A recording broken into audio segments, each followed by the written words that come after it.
This is Britain in 2015. It's the 6th biggest economy on the face of the earth.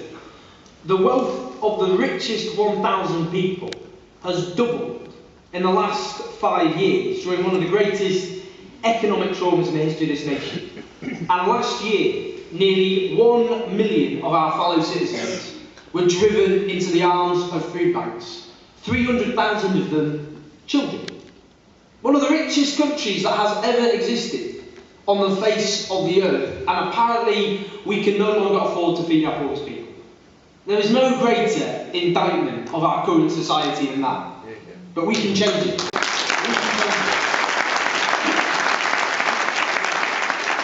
comes back to that point I make about injustice being temporary and transient and can be overcome. The reason we've got exploding food banks is a number of reasons. Firstly, there's in-work poverty. We live in a country where most people in poverty are in work. They get up in the morning and they earn their poverty day after day. And if they're not dependent on food banks, they're dependent on in-work benefits, which cost huge amounts of money, or personal debt, legal loan sharks and so on, in order to feed their kids, to pay the rent and so on and so forth.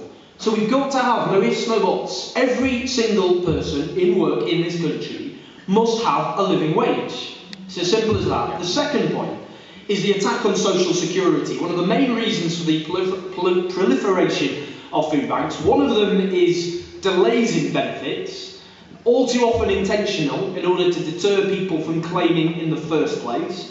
Around £20 billion worth of benefits that people are eligible for go unclaimed each year. Compare that to the 1.2 billion that is lost through benefit fraud.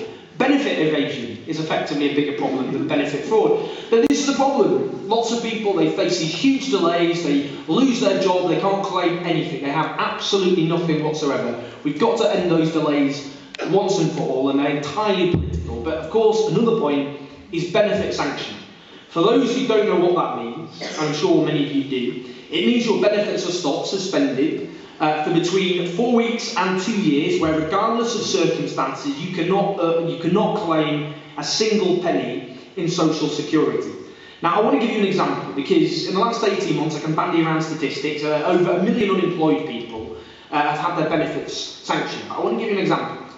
A 60-year-old man called Stephen Taylor, and this man was an army veteran in Manchester, desperately looking for work, and many of you will know better than myself, if you're out of work at the age of 60, it's so hard to find work, but he was trying so hard. And he was selling poppies for the Royal Legion, for maimed and injured former comrades of his, including in a supermarket where he was desperately and unsuccessfully looking for work. Yet his benefits stopped sanctioned for 4 weeks, this 6-year-old army veteran, on the basis his volunteering for the Royal Legion showed he wasn't trying hard enough to look for work.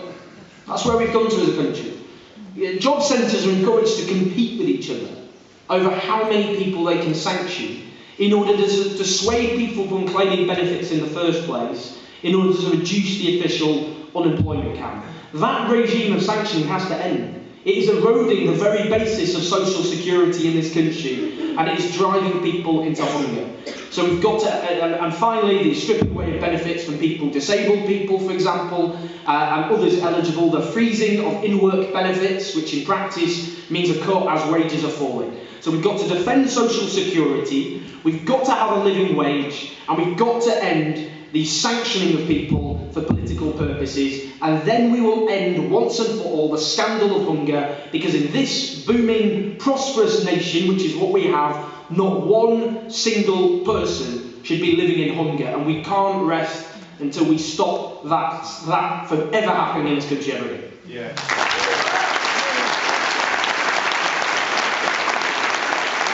Really quite awful to our society.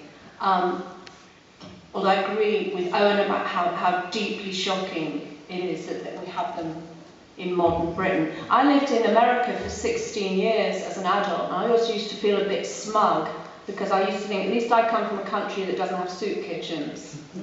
And then, I come back and here they are, and many, many people in desperate circumstances needing to use them. But using food banks has become another stick to beat the poor with. Not only are they suffering the stigma of needing to use food banks. But then they're criticised for not having spent their money properly, having spent it on things they don't need, or even when they're there, not taking food that's good and healthy for them. I was at a meeting of academics recently. I heard somebody complaining that in the food parcels being given away in Leeds and Bradford, people are given sugar. As if poor children don't get to have a birthday cake.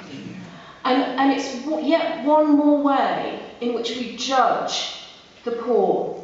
They are feckless and reckless enough to need food banks in the first place, and then they don't know how to feed their children properly, and they don't know how to cook nourishing meals, and they shouldn't be having this, and they shouldn't bang their large screen TVs. Let them eat kale. And we've got to avoid that middle class stigmatisation of people in need.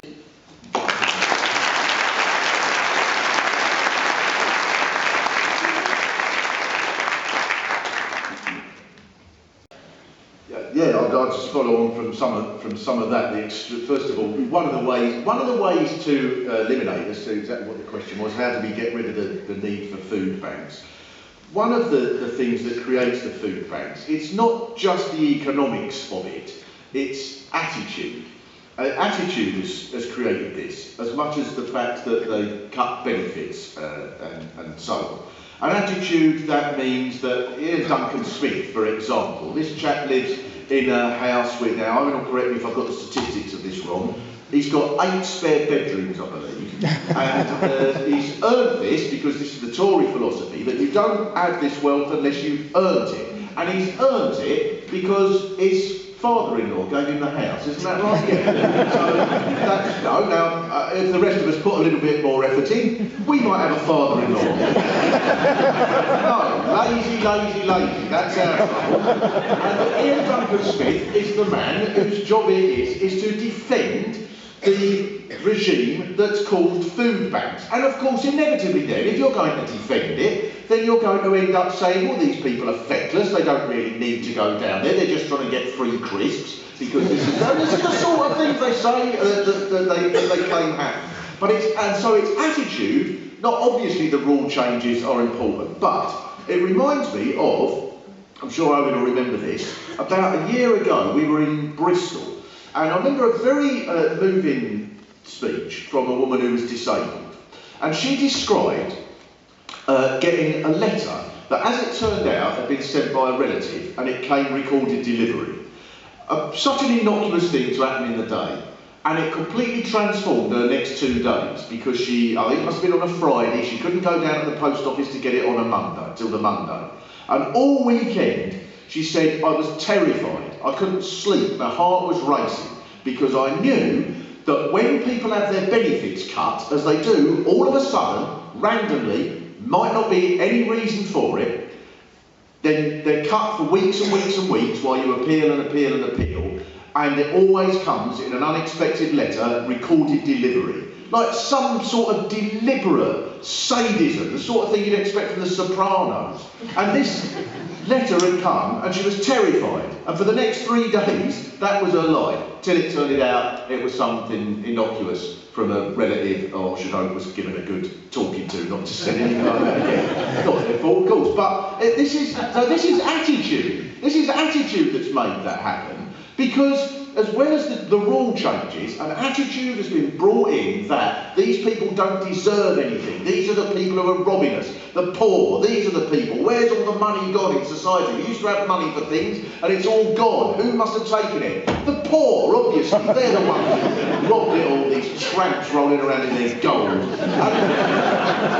it's that attitude that has created the situation where the food banks are necessary. Because even if you did have unemployed people, if you had an attitude that said, well, these people are not the creators of their own poverty, then there would be, then obviously there would be something done to help them rather than just to stigmatise them. And so the answer, how do we get rid of that, and how do we get rid of that attitude? I think we have to find ways of organising round the food banks. I think that we've not done that as much as we should at all. And I was interested to read that Syriza, the anti-establishment party that's become elected in Greece, that this was one of the things that they did. Now obviously their situation is more extreme than we've had here, but that was one of the things that they did, was they went down to their food banks. And you had a whole town sometimes depending on food banks, but they went down there and they organised people and demonstrations and rallies and all the things that you could do and all the imaginative protests that they did by going down to the food banks and speaking to people there and talking to them about it. And I think that's the sort of thing that a People's Assembly worth its name ought to be. We ought to think about that in the coming period, whoever wins the election, that we go down to the food banks and we start to organise in some sort of way. I've no idea how exactly, but I think in some way that is something very much that we ought to be doing.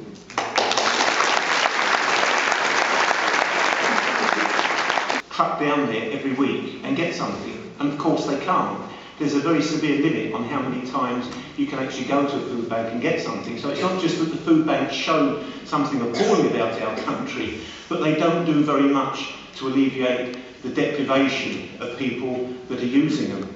I think what Mark was saying there about trying to organise around the food banks is quite an interesting point. I know in Barnsley, Unite the Community have been really good at supporting the food banks, and I think that idea of trying to link activists who are wanting to change things with those people that go into the food banks for support is a really useful idea in building things up.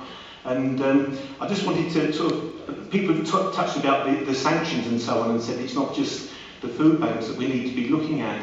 When we were campaigning to get the Freedom Riders started, we found lots and lots of pensioners who were using the train service to travel from Barnsley to Meadowhall every day during the winter, so that they could sit in Meadowhall all day long and they didn't have to heat their houses. And there will have been this winter, again, I've not seen the final figures yet, but there will be thousands of old age pensioners who will have died because of hypothermia, because they're frightened of heating their houses. Now, to answer the question, how would you remove the need for food banks and stopping sort of elderly people being treated that way? Well, we all know the answer, don't we? The wealth in this country is more divided than it's been in our lifetime.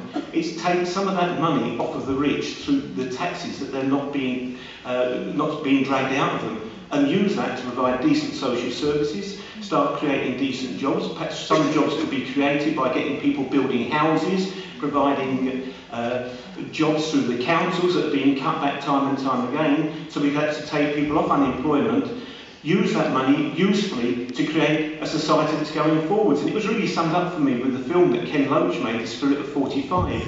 If after 6 years of war, and this country really was bankrupt at that time in 1945, we could have a government that decided to build council houses, bring in a health service, decent secondary school education, and all the other benefits. If that could happen then, why isn't that possible today when there's so much more money around? Tax the rich